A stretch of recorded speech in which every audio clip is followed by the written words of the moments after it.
அதை சீமானுடைய பீரோவிலையும் சாட்டை துறைமுகன் பீரோவிலையும் அடைத்து வைத்துக் கொண்டு அவர்கள் மட்டுமே நம்ம புத்தகம் படிக்கிற மாதிரி வேற யாருமே வரலாறு தெரியாது புத்தகம் தெரியாது நினைத்துக் கொண்டிருக்கிற இந்த முட்டாள்கள் என்ன செய்ய தெரியல. யார் புத்தகம் படிக்கிறார்? யாருக்கு வரலாறு தெரியாது? எல்லோருக்கும் வரலாறு தெரியும்.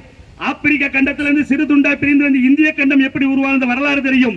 இந்திய கண்டம் உருவான போது இமயமலை எப்படி உருவான வரலாறு தெரியும்.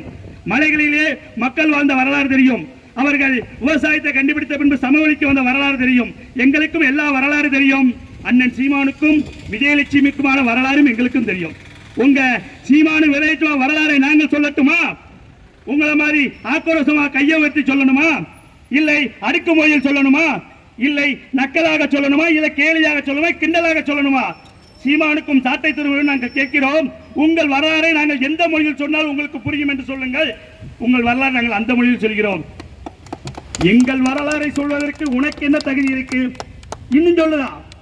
இவ்வளவு உனக்கு எதிராக நாங்கள் பிரச்சாரத்தை தொடங்கி சொல்லுதா? ஆண்ட பரம்பரை யார் தெரியுமா? அந்த சொல்ல உங்களுக்கு என்ன தகுதி இருக்குன்னு கேட்கா.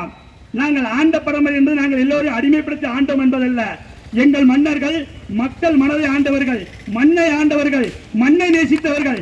மண்ணிற்கு ஒரு களங்கம் என்றவுடன் மண்ணை ஒருவன் அடிமைப்படுத்த வேண்டும். வாழும் வேலோடு களத்தில் நின்று அத்தனை தமிழ் குடிகளை ஒன்றிணைத்து வாழும் வேலோடு களத்தில் நின்று எதிரிகளின் தலையை துவம்சம் செய்த அந்த ஆண்ட பரம்பரை என்று நாங்கள் திரும்ப திரும்ப சொல்லிக் கொண்டிருக்கோம். அதை எந்த புத்தகமும் படிக்கான்னு தெரியல. புத்தகத்துக்கு ஒரு வார்த்தைக்கு விளக்கம் தெரியுமான்னு தெரியல. ஒன்னு ஆண்ட பரம்பரை, ஒன்னு என்ன ஆண்ட பரம்பரை? நாங்கள் திரும்பவும் சொல்கிறோம், நாங்கள் ஆண்ட பரம்பரை. மண்ணை ஆண்ட மன்னனின் வம்சாவளிகள், மக்கள் மனதை ஆண்ட மன்னனின் வம்சாவளிகள், கோயில்களை பிரம்மாண்ட கோயில்களை எழுப்பிய மன்னரின் நாங்கள் அந்த பரம்பரை. அப்படிதான் நாங்கள் சொல்லுதோம். நாங்கள் யாரையும் எங்களுக்கு அடிமை நாங்கள் சொல்லவில்லை. எங்கள் முத்துராமலிங்க வாக்கியத்தை நாங்கள் தினசரி நாங்கள் வாழ்த்து கொண்டுதான் இருக்கிறோம். உனக்கு கீழே ஒரு அடிமை என்று நான் சொல்லுன்னு யாரையுமே சொல்லல. நாங்கள் அதைத்தான் நாங்கள் உணர்ந்து கொண்டிருக்கிறோம். நாங்க யாரும் அடிமை, யாரையும் தீண்டதாக, யாரையும் தாழ்த்தப்பட்டு அப்படி நாங்க இதுவரைக்கும் சொல்லல. எங்களை யாரையும் குறை சொல்ல அப்படின்னு நாங்க திரும்ப திரும்ப நாங்க எங்க கருத்தை, எங்க எதிர்ப்பை நாங்க பதிவு செய்து இருக்கிறோம். சீவன் திரும்ப திரும்ப ஏன் அப்படி ஒரு இது தெரியல. நான் இது நீ எங்க முக்குளத்தை இழிவா பேசுற, நீ பசுமன் வராதேன்னு சொன்ன மார்பு புடைக்க சொல்லுதா சீமான். நான் வருவேன், அங்கே பிரச்சனை வரட்டும், நான் வருவேன், நீங்கள் என்ன செய்ய முடியும் என்று கேட்கிறான். இதே சீமானிடம் இங்கே நான் கோரிக்கை வைக்கிறேன். திருநெல்வேலியில் எம்எல்ஏவை நின்று எம்பியாக நின்று நீ ஜெயித்து விட பார்ப்போம். அந்த ஆண்மை உனக்கு இருக்கா? டெபாசிட்டே உனக்கு கிடைக்காது. ஒரு தொகுதியில் டெபாசிட் ஜெயிக்க நம்பிக்கை இல்லாத இது வரைக்கும் களத்துக்கே வரல. நீ என்ன எங்க சவால் விடுத? ஓட்டு வாங்க எவ்வளவோ வழிகள் இருக்கு, நல்ல வழிகள் இருக்கு. நீ முதல்ல எப்படி வர? இலங்கையில விடுதலை புலிகள் கொன்று குவிக்கப்பட்ட போது அந்த அனுதாபத்தை கையில் எடுத்த அரசியலுக்கு வந்தவன் தான் சீமா. எப்படி கதை ஒரு புள்ளி கிடைத்தால் போதும் அழகா எழுதுவான். மாயாண்டி குடும்பத்தார் கதை எழுதுவான். அதே மாதிரி ஒரு புள்ளி கிடைக்கிறது. இலங்கையில் தமிழக சுட்டு அந்த புள்ளியை எழுதாள். நான் கூட முதல்ல பாளையங்கோட்டில் கூட்டம் நடந்தது. அவன் பேசும்போது உடம்பு சிலிர்த்து போனேன், மெய் சிலிர்த்து போனேன். ஆகா, இவன் அல்லவா ஒரு அரசியல்வாதி, இவன் கையில் அல்லவா தமிழகம் போக வேண்டும் என்று ஓட்டும் போட்டு தொலைத்து விட்டேன். இந்த வீணா போனவனுக்கு என் ஓட்டு வீணா போனதான் மிச்சமா இருக்கும். இனி ஒருபோதும் அந்த தவறை நான் செய்யவே மாட்டேன். அவன் இருமையும் மன்னிப்பு முக்குளத்தோடு பேசிய தவறு.